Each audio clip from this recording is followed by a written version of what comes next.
¿Qué tal? Muy buenas noches. Llegó el martes y como siempre aquí está Sin Fronteras en la pantalla de TV Ciudad. Maite Sarasola, se vino la primavera. Alejandro Gabart, ¿cómo andás? Parece.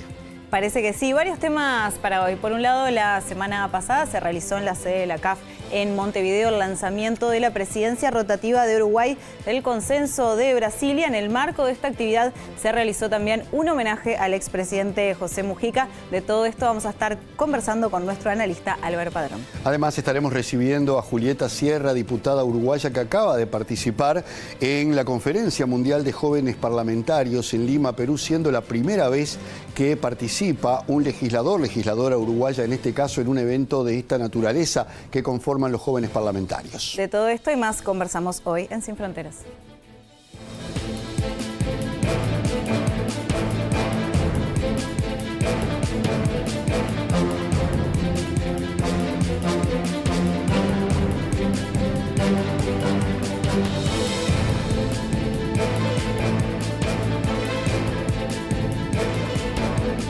Y para comenzar el programa, en este primer bloque tenemos el agrado de recibir nuevamente al analista internacional Álvaro Padrón. Álvaro, ¿cómo andas? Bienvenido. Muy bien, ¿y ustedes? Nuevamente, después de varios programas. Sí. Estuviste muy bien representado igual por Natalia Carraudí. No tengan duda. Mucha En cualquier actividad. momento ya no vengo más. Mucha actividad. Bueno, Sí, está movido el mundo, ¿eh? Está movido. movido. Bueno, y pasó algo importante la semana pasada, que lo comentábamos recién, y es que Uruguay asumió esta presidencia rotativa de este Consenso de Brasilia. Hablemos un poco, si te parece, de cuáles son los objetivos, qué rol en particular, qué impronta le puede dar Uruguay. Sí, es parte de esto que estamos diciendo, de todo lo que está pasando, porque en primer lugar es importante para la región, ¿no? Porque casi siempre tratamos de ver eso con el impacto nacional, pero yo creo que en principio deberíamos pensar qué importante que es que la región, en un momento tan complejo del mundo, fortalezca en su diversidad, porque también aquí hay, lo hemos hablado muchas veces, ¿no? Diferencias, choques, tensiones, pero hay como una especie de soporte, de integración, de cooperación que está de alguna manera sobrepasando esas tensiones, y yo creo que eso explica en gran medida por qué eligen Uruguay. Entonces es importante para la región esto que pasó el martes pasado, y obviamente es importante para Uruguay porque le permite demostrar una nueva política internacional. Yo insisto en que estamos empezando a ver quizá la política pública más diferente entre un gobierno y otro. Me refiero al gobierno anterior de aquí de Uruguay con el actual. En política internacional hay una diferencia sustancial, que es cómo mirar la región. Y esto es un dato absolutamente objetivo. El hecho de que Uruguay se plantee presidir organismos regionales es la demostración de esa diferencia. Entonces, lo que ocurrió el martes pasado es que, recuerdan que antes estuvo el traspaso de presidencia de Noboa al presidente de Ecuador, a Orsi, cuando hizo la visita bilateral, pero el lanzamiento mismo de la presidencia fue el martes pasado en la sede de la CAF. Se eligió ese lugar, ahora explico un poco el papel de las organizaciones, pero se eligió su lugar por algo que ustedes mencionaban también de un homenaje a Mujica, ya que el local terminó poniendo su nombre. En fin, hay toda una referencia al papel que cumplió el expresidente, pero yo diría que está empezando a partir del martes esa estrategia de ofrecer a Uruguay como un espacio de diálogo, de articulación, de liderazgo. Eso confirma lo que ya has dicho varias veces acá, Álvaro, de que Uruguay sigue siendo una referencia para el resto de los países, por lo menos de equilibrio, si se quiere, o de un lugar que genera, bueno, un ámbito distinto al que pueden generar otros países. Igual en esto es retomar también un rol Sí. que durante unos años había quedado un poco olvidado, ¿no? Yo te diría que es histórico, porque por algo Uruguay es sede del Mercosur, por algo Pero aquí... en el gobierno anterior, ni que hablar. esa línea quedó Pero, floja. ¿sabés qué, Maite? Mi referencia es que no es tanto una diferencia profunda en lo político histórico, sino que fue una particularidad del gobierno anterior que tuvo esta estrategia de cortarse solo, ¿no? De ir por el mundo. Bueno, el paradigma era el intento de un tratado de libre comercio con China, de espaldas a la región, y además, ¿se acuerdan toda la retórica de hablar de la región como un lastre, como una mochila, como un peso? Entonces, esto es una diferencia sustancial. ¿Eso quiere decir que la región no tenga problemas? No, pero es mucho más fácil para un país chico articular, incluso presentar sus intereses en el marco de un liderazgo que te permite una presidencia, que haciéndolo enojado, ¿no? Diciendo, además en el mundo que estamos, pensar que se puede de alguna manera operar bilateralmente un país del tamaño de Uruguay. Imaginen, en este momento, ahora martes, se está firmando el EFTA, el acuerdo Mercosur-EFTA, que es los países europeos que no integran la Unión Europea, en Brasilia, los cancilleres del Mercosur. Estamos a pocos semanas de que se termine de ver si finalmente es viable y se termina de aprobar en Europa el acuerdo Unión Europea-Mercosur. Nada de eso puede ocurrir bilateralmente. O sea, ocurre porque somos región. Entonces, construir región hoy es una prioridad. El Mercosur en general ya tiene una base para eso. El consenso de Brasilia-Sudamérica, esto es muy importante entenderlo porque el nombre no necesariamente lo deja claro. Y luego está CELAC, ¿no? Que es la comunidad de estados latinoamericanos y caribeños, lo más amplio, 33 países, Sudamérica 12 y el Mercosur 5. Entonces, yo te diría que esta estrategia de que Uruguay en cada uno de estos espacios tenga un liderazgo muy superior a su tamaño, a su peso económico, es parte de una política internacional, primero por compromiso con la región, segundo porque de alguna manera eso nos permite una mayor influencia. Y solo para que se tenga claro, ¿no?, los temas que se tocaron. ¿Cuál va a ser la agenda de Uruguay? Porque lo primero que permite una presidencia es poner una agenda arriba de la mesa. Entonces, combate al crimen organizado. O sea, algo que puede parecer lejano a la lógica de integración comercial, económica, es imprescindible. Ya este asunto no se puede resolver país por país, entonces se prioriza una articulación regional para intentar de alguna manera enfrentar eso que ya sabemos que tiene carácter supranacional. Tenemos hasta un uruguayo famoso por eso, que anduvo saltando de país en país y seguimos sin poder agarrarlo porque tienen escala internacional, que es básicamente el crimen organizado. La gestión de los desastres, que yo aprendí ahora que no hay que decir desastres naturales, pues no son naturales, son parte de lo que hacemos los humanos arriba de la Tierra. Entonces, que lo podamos encarar en conjunto como región va a ser mucho más fácil y más eficiente que cada uno por separado. Conectividad digital es algo que puede tener un título muy amplio. Les pongo un ejemplo: no pagar más roaming en cada país cuando uno viaja, sino que sea un sistema unificado a nivel de la región. Algo parecido con la educación, uno puede decir educación, tremendo paraguas, movilidad estudiantil, becas, es decir, un sistema que facilite de alguna manera lo que en Europa es muy común, que es que uno circule por la región tanto para estudiar como luego para ejercer una profesión sin limitaciones. Interconexión eléctrica suena más conocido, de hecho ya existe, sobre todo a nivel del Mercosur, pero ahora hay mucho interés con el gas que está en Argentina, todo el tema de las energías renovables, particularmente el hidrógeno verde. Si Uruguay lo desarrolla, claramente no es solo para Uruguay, no tenemos escala ni mercado para eso, entonces necesitamos que sea para toda la región. Infraestructura y transporte, vieron que se habla mucho ahora de la conexión bioceánica y de los puertos que permitan, entre otras cosas, tener una alternativa al Canal de Panamá, que además de estar relativamente lejos, tiene todo tipo de problemas hoy por la geopolítica entre Estados Unidos y China. Entonces hay un interés de que haya ese tipo de rutas en la región. Integración productiva, el viejo tema, ¿no?, de que nos complementemos en términos industriales. Y un tema clave en la región, que ese merece un día un tratamiento especial por otra lógica, es el tema migración.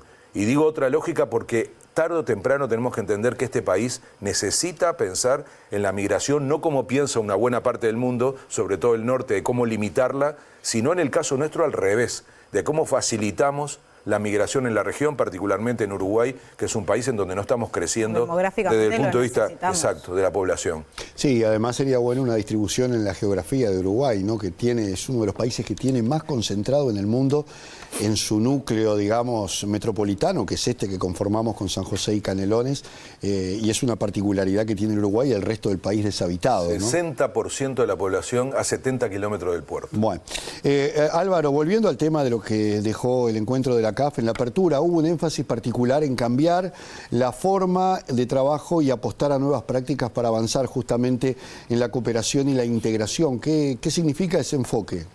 Y yo te lo resumiría en la receta Mujica, porque fue Mujica el que insistió mucho en aprender de los errores, decía él, o no repetir fracasos. Y él insistía, en primer lugar, lo hablamos también aquí muchas veces, ¿no? de la amplitud y la pluralidad. Hay que entender que la región es diversa y lo va a seguir siendo, y por lo tanto no depender de ciclos políticos. Es decir, no podemos esperar a que haya como afinidades ideológicas, a veces son de izquierda, a veces son de derecha, y si ustedes observan, pasó eso, ¿no? En un momento había una confluencia de sectores mayoritariamente progresistas y tenían una determinada estrategia, luego vino un ciclo más conservador, surgió, ¿se acuerdan?, el Grupo de Lima. Es decir, la región no puede estar cambiando cada 5 años, cada 6 años de una estrategia de largo plazo. No, y además las alternancias en los signos políticos está estudiado que son cada vez mayores. Sí, más frecuentes. Más difícil, sí. Exacto. Más difícil todavía mantener una estrategia, si no se quita eso del medio. Esto no quiere decir que no haya visiones distintas sobre política internacional, integración, pero hay que aceptarlas y hay que generar los consensos que sean capaces de sostener esa diversidad. Ahí aparece, yo creo, un elemento que además Mujica lo manejaba muy bien, él se llevaba muy bien con algunos liderazgos expresidentes o incluso presidentes actuales, intentando convocarlos a sentarse a conversar. Y eso fue aquella reunión del Consenso de Brasilia, que Lula, ¿se acuerdan?, le llamó retiro. Lo apoyó mucho Pepe en ese momento porque había que, con 9 años sin que se reunieran los presidentes de Sudamérica, haber hecho que por primera vez volvieran después de la pandemia a juntarse fue todo un éxito. Ya que la reunión ocurriera fue un éxito. Sigue siendo la última foto en donde tenemos a todos los presidentes y presidenta, porque estaba la presidenta de Perú, en la misma reunión. Segundo asunto que también es receta Mujica, no quedar tan atrapados con el consenso y la unanimidad. Es decir, tener una flexibilidad diciendo quienes estén en condiciones de avanzar y quieran avanzar, avanzan, deciden cosas, toman decisiones, apoyan proyectos, y quienes no esperan, lo hacen después. Algunos le llaman a eso 2 velocidades o más de una velocidad en el proceso de integración. El tercer punto para mí me parece el más importante y tiene que ver con lo que decíamos hace un rato cuando hablábamos de la agenda. La integración tiene que empezar a tener resultados concretos. Que la gente se entere, sí, ¿no? Hay como en una especie de frustración o de agotamiento y de cansancio de mega anuncios que después no pasan. Yo qué sé, poner un ejemplo, moneda única en el Mercosur. O sea, 1000 veces se ha hablado de eso y no funciona. Entonces, tengamos al menos comercio entre las monedas locales, cosas más concretas. Y tiene mucho que ver con esto que decías, Maite, que después al final sea la gente la que sienta el beneficio de la integración. Mujica hacía mucho hincapié en eso, ¿no? Él decía, sin gente atrás esto no va a caminar, no solo porque no avanza, sino porque después es muy fácil retroceder porque nadie la defiende la integración. Entonces, no la toman como propia de alguna manera. Eso. Y él después iba hacia un lugar más complejo, que es el tema de la identidad, ¿no? Y decir, necesitamos construir una identidad común. Necesitamos que la región sienta que pertenecemos a un mismo espacio, a una misma comunidad. Y cuando la gente sienta, él hablaba de los símbolos, ¿no?, de tener banderas, himnos, una fecha, insistió mucho en eso, y la reunión esa del retiro aprobó no una fecha específica, sino tener una fecha.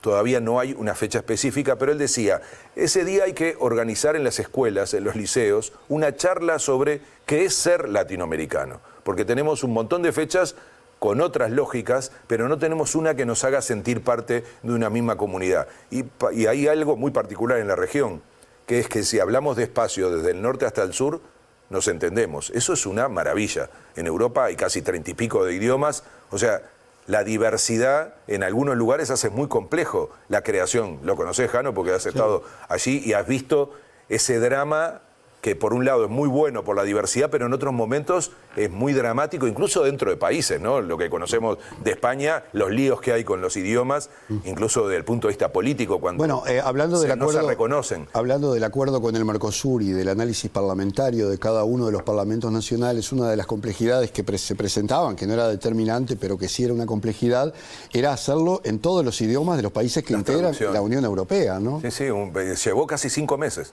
Entonces, pero esto que puede parecer, lo estoy diciendo como si fuera un tema más de burocrático, hay un tema muy importante que es sentirse parte de algo. Entonces, esta insistencia en los símbolos, en la identidad, en la pertenencia, es muy importante para el largo plazo de un proceso de integración o de cooperación Y él llegaba a decir que había que cambiarle el nombre, ¿no?, al continente, porque América Latina nos lo pusieron quienes nos conquistaron. Y es verdad que hay una buena parte de nuestra sociedad que tiene origen latino, del Mediterráneo, de Italia, España, Portugal, pero en esa definición no entran los pueblos originarios, no entran los millones de negros y negras que les arrancamos a África como esclavos y que se transformaron en una parte sustantiva de la identidad que hoy tiene nuestra región. Entonces, América Latina siempre fue un nombre impuesto, nunca fue un nombre propio. Él llegaba a decir que hasta se animaba a tirar el nombre Amazonia porque planteaba con mucha claridad que hay algo que nos identifica muy fuerte, que es el río más grande del mundo, con todo lo que supone su entorno, la influencia. Él decía, esa influencia llega hasta el final del sur de América, no es algo puntual de los países que lo integran. Entonces, todo eso que al principio puede parecer un poco abstracto, tiene al final este asunto de fondo, que es que la gente sea protagonista. Y si la gente no es protagonista de la integración regional, de la cooperación, finalmente vamos a tener una debilidad que ayuda a que eso haga que cada tanto vamos y venimos, ¿no? Esa sensación de avance y retroceso que ha tenido siempre la integración. De todas maneras, desde afuera muchas veces nos meten dentro de una misma bolsa. En Estados Unidos se habla de los latinos como una generalidad. Cuando se habla de los sudamericanos, fulano es sudamericano. O sea, hay una generalidad de afuera, como nos ven de repente hacia adentro. Quizá la tenemos que tomar más nosotros. La tendríamos que tomar más nosotros, que era algo que decía Rubén Blades, que nosotros vivíamos discutiendo nuestras diferencias, pero después cuando venían las malas todos íbamos a la misma bolsa, que era una forma también de decir, tenemos que estar todos juntos, ¿no? Es muy bueno ese punto, pero no quiero dejar de decir que decías que hay un planteo como de hacer las cosas diferentes, ¿no?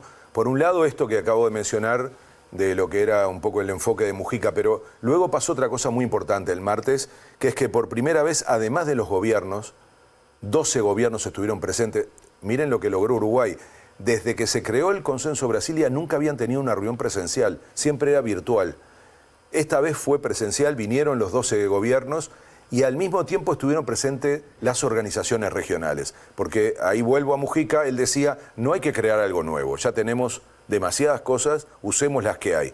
Entonces, la reunión se hizo en la CAF, que es un banco de desarrollo de la región, está la LADI, que es el ámbito que coordina los temas comerciales, está la OLADE, que se dedica a los temas energéticos, la OEI, que se dedica a los temas de educación, el CEFIR, que es un centro para la formación de la integración regional, estaba Mercociudades, 400 ciudades y gobiernos locales en una red que tenemos en la región. Estaban los sindicatos, la Confederación Europea de Sindicatos y organizaciones empresariales, y estaba también una asociación de universidades de la región. Entonces, la novedad que puso Uruguay arriba de la mesa es juntar esos dos mundos.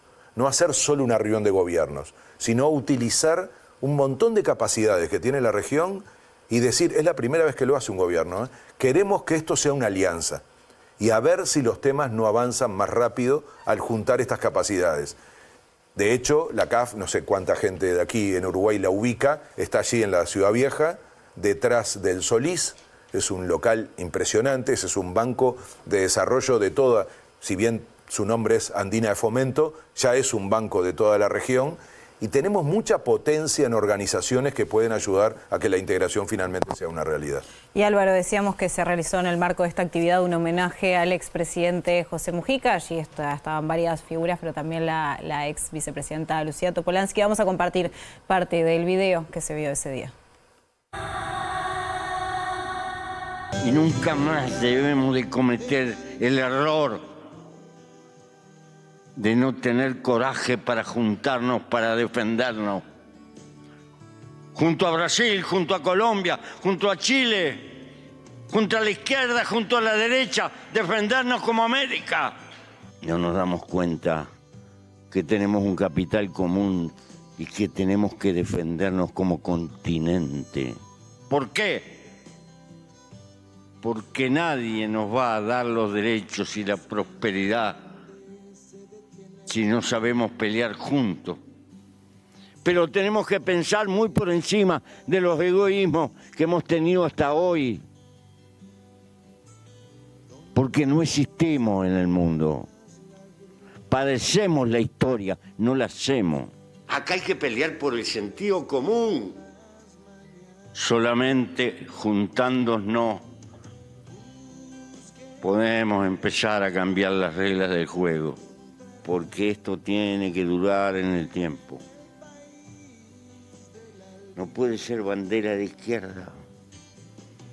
Tiene que ser lucha de ser o no ser. Primero porque hay que desconfiar de la historia. Y hay que involucrar en esta lucha gente que pensando distinto también tiene intereses que defender. No se trata de aislarnos, ni nada por el estilo, ni achicar el mundo, ni nada por el... Pero el problema de la integración está en la deuda social que tenemos en nuestra América. Y tenemos que entender en cuenta que hace falta una mesa mucho más grande que esta, con empresarios en nuestra América Latina embarcados en el proceso de integración.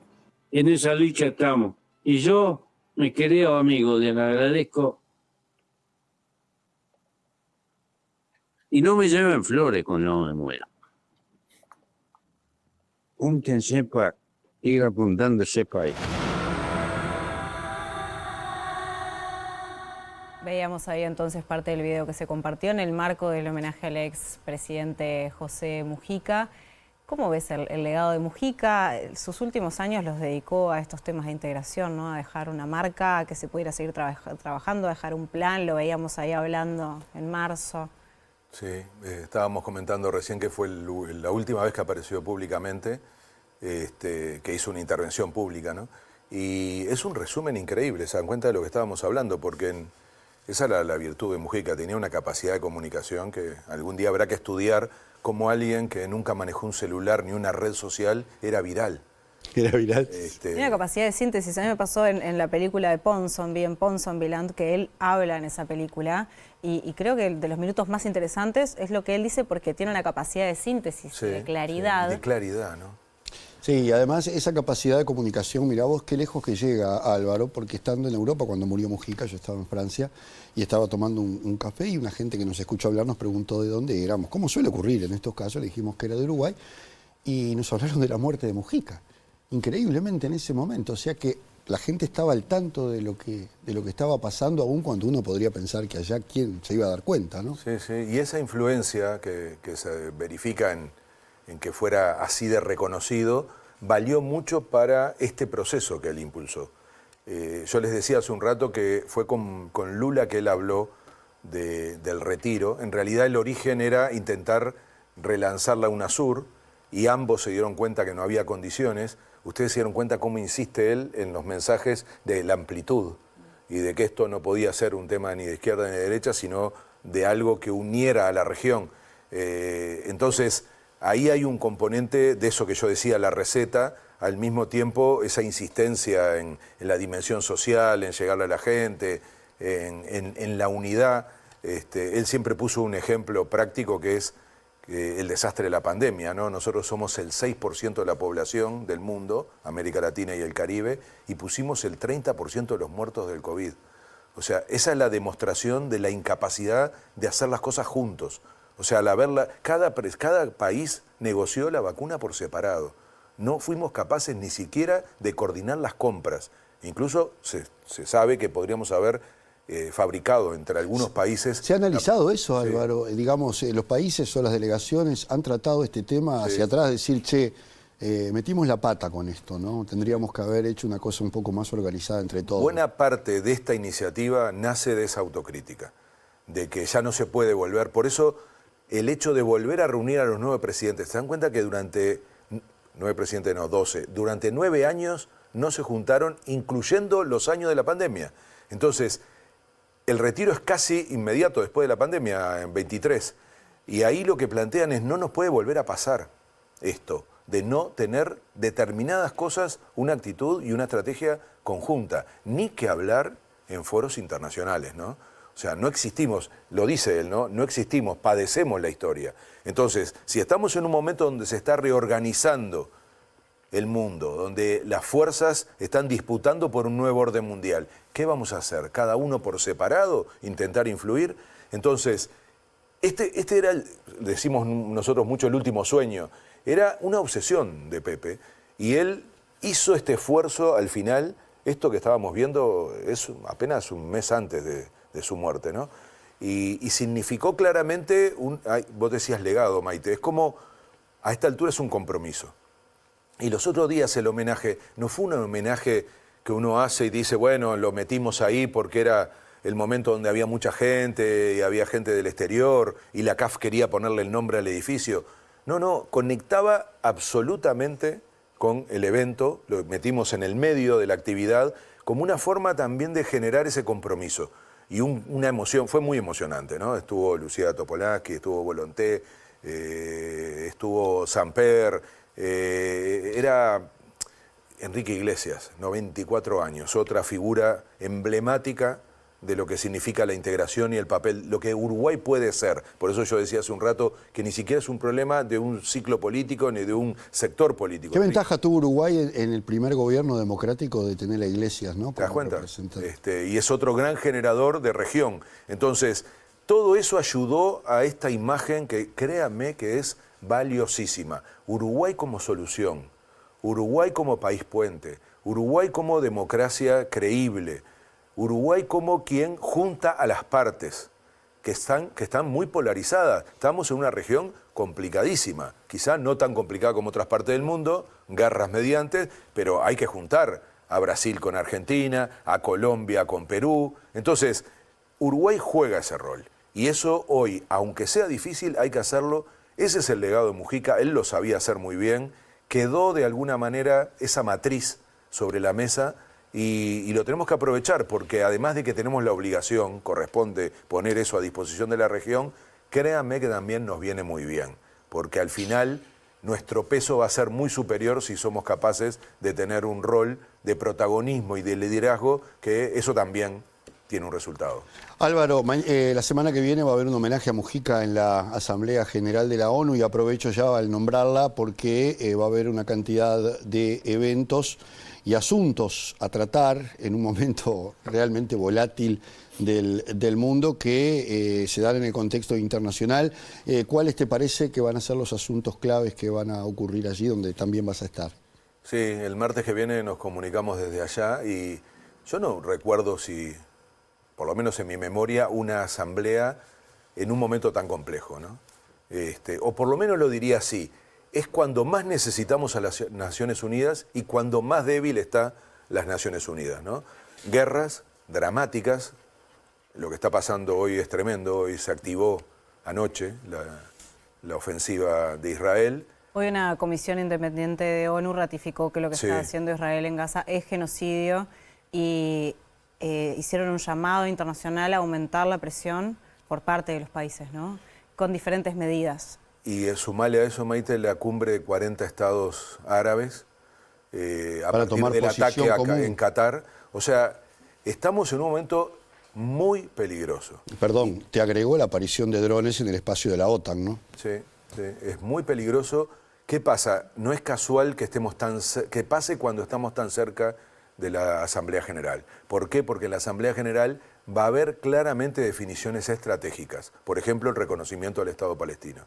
Entonces, la ofensiva de Israel tiene que ver con generar esa presión. La intervención de Estados Unidos, ustedes vieron la presencia de Marco Rubio en Israel, es decir, hay un movimiento calculado y por eso, a partir del lunes, todos los focos van a estar puestos en Nueva York. Qué paradoja, ¿no? Que estemos teniendo que reunir al mundo en un país que está negando el multilateralismo. Absolutamente. Toda una discusión esa, ¿no? De que siga teniendo que ser esa la sede de las Naciones Unidas, que hasta tienen el derecho de limitar con las visas el ingreso de delegaciones. O sea, es un momento muy especial. La historia va a registrar esto como una etapa muy compleja de las relaciones internacionales. Entonces, vos preguntabas, Jano, yo te diría que hay 3 ejes para mí que son claves de la Asamblea General. Uno son las guerras, o dicho de la manera positiva, la necesidad de recuperar la paz. El segundo tiene que ver con otra crisis, porque para mí la guerra es una crisis. La otra crisis es la del ambiente. Hay que recuperar esa agenda. Estamos a poco tiempo de la COP30. La clave va a ser las discusiones en ONU preparando la Hoy COP30. veía un estudio donde, no me acuerdo de los números exactos, pero manifestaban que justamente el aumento de gasto de la OTAN va a implicar también un aumento de contaminación sumamente importante. Y una disminución de recursos para atender ese problema. O sea, es un círculo vicioso. Entonces, si no se recupera esa agenda en Naciones Unidas, va a ser muy difícil que salga bien la COP. ¿Me explico? Entonces, tercer crisis para mí tiene que ver con la economía mundial y el comercio. Estamos en una etapa de crecimiento económico del mundo que significa automáticamente reducción de gasto público, problemas de empleo, de salud, de educación. Entonces, esas tres crisis las tiene que abordar lo que podemos llamarle el gobierno mundial, que es las Naciones Unidas. Entonces, para la región todo eso es importante, pero vamos a tener dos cosas interesantes. Una, ¿se acuerdan el encuentro en Santiago de Chile de los 5 presidentes progresistas?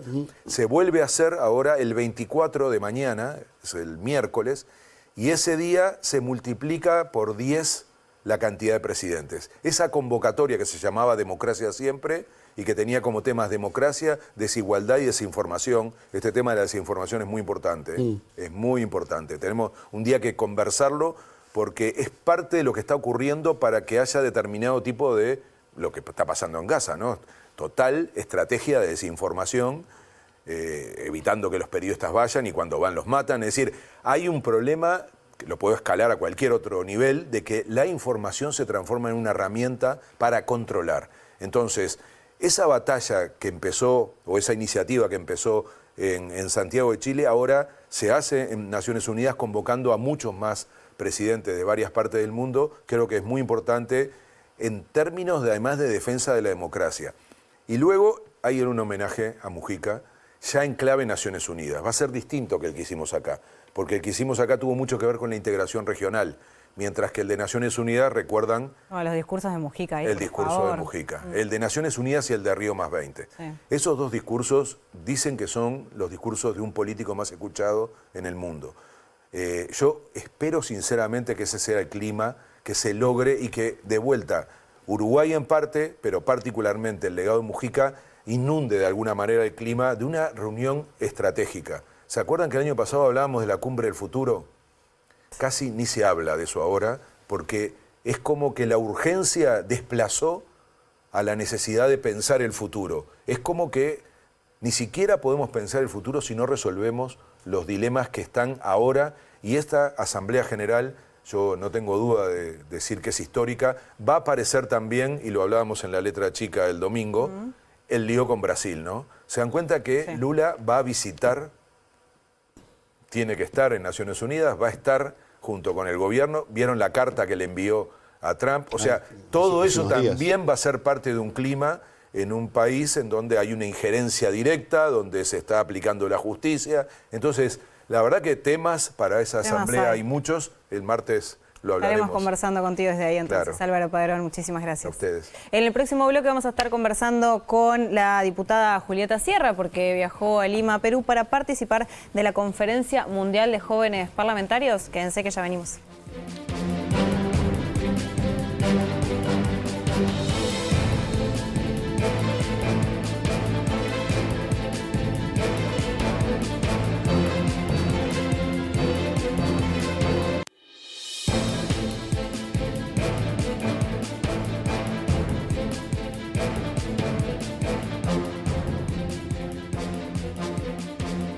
Como decíamos al comienzo del programa, se llevó a cabo en Lima, Perú, la Conferencia Mundial de Jóvenes Parlamentarios. Por primera vez participó Uruguay y estuvo representado por la diputada uruguaya Julieta Sierra, quien está con nosotros para justamente conversar un poquito de lo que allí aconteció. Julieta, bienvenida, un gusto tenerte con nosotros. Hola, muchas gracias. El gusto es mío. Bueno, Julieta, decíamos que Uruguay es la primera vez que participa de este evento y también que alguien de nuestro país conforma la mesa directiva de jóvenes parlamentarios. ¿Qué significa esto? ¿Qué importancia tiene la participación en este espacio? Bueno, es la mesa directiva del foro parlamentario de la UIP, que es la Unión Interparlamentaria. Es una organización que se fundó en 1889, Uruguay la integra desde 1930 con diferentes parlamentarios en el transcurso de los años, obviamente en una pausa en lo que fue la dictadura y después se retoma con el proceso democrático. Para hablarlo como de forma muy simple, es como un parlamento mundial, porque ahí lo integran 182 parlamentos en este momento de diferentes países de todos los continentes. Y bueno, es eso, justamente es como un gran parlamento donde representantes de estos 182 países sesionan de cierta forma sobre diferentes temas. Es la primera vez que Uruguay participa de esta Conferencia Mundial de Jóvenes Parlamentarios, integrantes de la UIP. Es la número 11 que se realiza. El Foro Parlamentario de Jóvenes se conformó en el 2013 y es la primera vez también que alguien integra la mesa directiva, que en este caso me toca representar no a Uruguay, sino al grupo geopolítico que corresponde a América Latina y el Caribe, conocido como GRULAC por sus siglas en inglés. Esto es importantísimo porque da cuenta de lo que pasa en el mundo y de un contacto permanente con legisladores de todo el mundo. Ahora hubo esta conferencia anual en Lima, pero el contacto, por suerte, en un mundo donde las tecnologías a veces nos hacen jugar una mala pasada, pero muchas veces también son un gran beneficio, permite el contacto permanente vía Zoom y de diferentes formas con legisladores de absolutamente todo el mundo, lo que da, para empezar, un pantallazo de primera mano de lo que sucede, también para pensar estrategias en conjunto, para poder captar ideas. Hay un mundo donde requiere mucha creatividad y capaz nosotros estamos reducidos en nuestra mirada, nuestra perspectiva de nuestra región, de nuestro país, y es importante saber, bueno, qué medidas, qué políticas se implementan en otros lugares para ver cuáles pueden calzar acá o no. Así que creo que es muy importante la participación de Uruguay en espacios así, sin dudas. Y Julieta, en el primer bloque de Sin Fronteras veníamos hablando sobre integración regional. ¿Qué tanto sirven estos espacios justamente para fortalecer esto? ¿Cómo funciona la región en esto que es mundial? Y bueno, Uruguay claramente es un país muy chiquito en comparación con los dos grandes gigantes que tenemos al lado, para empezar, y también a nivel regional. Y nosotros tenemos la fiel confianza de que solos no hacemos nada, y por eso es necesario. Quizás a veces hablamos más del Mercosur o de los tratados que involucran, no sé, ahora hay un tratado que está por salir, tengo entendido, entre el Mercosur y la Unión Europea, pero también en lo más micro, en los lazos que podamos entrelazar, valga la redundancia, con legisladores de países de la región y pensar una agenda en conjunta, también creo que nos va posicionando, porque tenemos los mismos intereses. América Latina es el continente más desigual. Tenemos un componente que nos une no solo en cuanto a los intereses, sino también en cómo vive nuestra gente, en pensar en conjunto. Yo compartía con legisladores de Ecuador, con legisladores de Perú, con legisladores de República Dominicana, sabiendo, bueno, de Chile, qué procesos están viviendo, esto puntual era de jóvenes parlamentarios, bueno, qué procesos están viviendo, qué agendas están manejando, cómo se pueden pensar cosas en conjunto. Entonces creo que tiene que haber una unión regional que es importante, sin perder de vista también que estas organizaciones a ser mundiales nos dan un pantallazo. Escuchaba legisladores saliendo un poco de lo regional, legisladores de Jordania, de Eslovenia, de Chad, porque además obviamente con traducción simultánea, sino para que el lenguaje no sea una barrera, y entender que hay problemas que no son solamente de los espacios que uno habita, sino más globales. Saber qué está pasando y poder pensar en conjunto es importantísimo. Y Julieta, en este sentido, ¿qué temas viste que quizás se compartían más a nivel mundial entre los jóvenes? Y hay una incertidumbre brutal en cuanto a los proyectos de vida. Eso fue casi unánime. La conferencia fue con un enfoque también en la desigualdad de género que estuvo muy presente, pero la incertidumbre que afrontamos las diferentes jóvenes, las diferentes juventudes respecto a tener un proyecto de vida, cada uno desde diferentes formas. Obviamente hay una desigualdad material y una desigualdad económica que creo que fue casi unánime la diferencia sustancial que hay respecto a un avance de la desigualdad y a un aumento de la pobreza a nivel mundial. Y después también desigualdades culturales, desigualdades sociales. Creo que el diagnóstico es la incertidumbre que tenemos y es muy difícil poder pensar en un proyecto de vida en el mediano plazo cuando ni siquiera podés pensarlo en el corto. Entonces, saber que esas agendas trascienden a nuestro metro cuadrado y ver qué se puede hacer y poder cómo instalar el tema de otra forma es importante, porque esto termina desencadenando una cosa lleva a la otra, terminamos hablando hasta de, bueno, cuánto tiene que ver no tener una proyección de vida con los problemas de salud mental que afrontan todos los países. Entonces, dar un pantallazo de eso creo que es súper enriquecedor también para pensar políticas, porque creo que lo importante, además de participar en estos espacios, es después, bueno, cómo lo bajo a tierra y se piensa en cosas para nuestro país y traer ideas y pensar con la creatividad que mencionaba inicialmente, políticas públicas para Uruguay también es fundamental. Julieta, se suele escuchar muchas veces que a los jóvenes no les interesa la política. Yo te podría agregar que esto lo vengo escuchando desde que yo era joven. Sin embargo, en los últimos tiempos parece que hay justamente un desencanto por parte de los jóvenes. Existen otros elementos como, naturalmente, lo son la tecnología, los medios de comunicación. Ustedes, como jóvenes, ¿cómo han visto ese desinterés? Porque evidentemente ustedes no lo tienen, pero saben fehacientemente de que vastos sectores de la juventud pierden el interés por la actividad política y por la política en sí. ¿Cómo lo ven ustedes? ¿Cómo lo analizan siendo también jóvenes? Bueno, una de las cosas que estuvo en la mesa es el descreimiento que se incrementa respecto a los partidos políticos, que no es lo mismo que el desinterés a la política claramente, pero a veces es medio engorroso dar la discusión de que una cosa es el desinterés político partidario y otro es el interés político. Porque interés político, las discusiones que dábamos era que hay de sobra. Incluso, yo lo mencionaba en mi intervención, a veces hay un sobreanálisis todo el tiempo de sobreopiniones en redes sociales incluso que saturan, y muchas veces hay un sobreinterés en ese sentido. Quizás las formas han cambiado, las formas en que uno se informa, pero eso no es falta de interés. De hecho, creo que muchas veces uno intenta buscar pasar el tiempo libre desenchufándose justamente, porque la realidad te pasa por encima, y eso que hoy nombraba, de no tener un proyecto en el corto plazo, de no conseguir trabajo, de no poder pensar en una vivienda propia, de no poder, no sé, poder formar una familia porque económicamente es sumamente complicado. Eso también habla de que hay un interés por la realidad en la que uno vive. El tema es esto, cómo se canaliza. Y nosotros, a mi parecer, es que debemos canalizarlo como integrante de un partido político y como representante nacional, de que los partidos políticos tienen que hacer frente a esas cosas justamente, primero por nuestra calidad de representantes nacionales, que lo que somos inicialmente somos servidores públicos que tenemos que trabajar para mejorarle la vida a la gente, así sea en lo mínimo, en lo macro o en lo que sea.